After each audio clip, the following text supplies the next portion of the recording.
था जाऊं असा तो जी खिदमत करनासी दियो बच्चा बाकी घर जा बाती हो इंशाल्लाह अल्लाह सही कुरान जे करे तवा के दींदो असाने मदरसन में बरकत छा जी कुरान जी तवा ही असा सुबह जो उठंदा हो मुगस ज़ाल के चोंदो पाहोरी खण छेगा मेग का बुहारो खणदी बुहारी दींदी का डोलो खणी वनी चुल्ह ते चाय ठाईंदी का अटो खणी वनी पाट में अटो मलींदी नाश्ते जी ला न नमाज न कुरान जी तिलावत मर्द उथंदो सुबह जो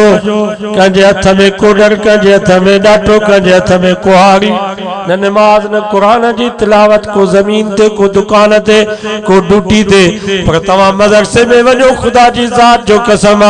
सुबह जो ये तालिब उठंदा पहिरीं वुजू कंदा वुजू करे नमाज पढ़ंदा नमाज खां बाद इन्हनि जो मुंह कुरान में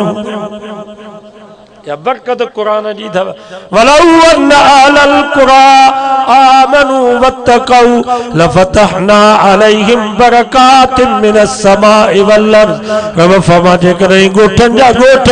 शहरन जा शहर सब मोमिन बणजी वञन कुरान के पंहिंजे दिल में जाए ॾियन रब फरमा मुंहिंजो वाइदो आहे मां आसमान ऐं ज़मीनुनि जे बरकतुनि खे न खोलियां त मां खुदा खुदा ई न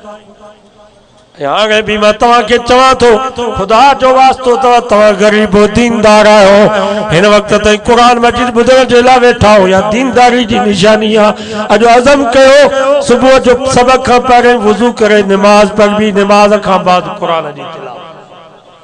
रुकू अध रुकू कुरान नथो अचे तो भला ज़ियारत कयो पो वञो इंशाअल्लाह दुकान ते ज़मीन ते ड्यूटी ते पो कख भी लख पो मिट्टी में हथ जो तो मिट्टी भी सोना बाकी कुरान के छड़ींदासी नमाज के छड़ींदासी पो यो हाल तो अगे पिया चो तो पानी कोने वोंगा ता सुकन हागे ता चन से वोंगा ता बुडन बस हागे असा के पानी न खबे रब मैं तो जलियो दब अन्या तो बियो पो या खुदा जे अज़ाब जी निशानी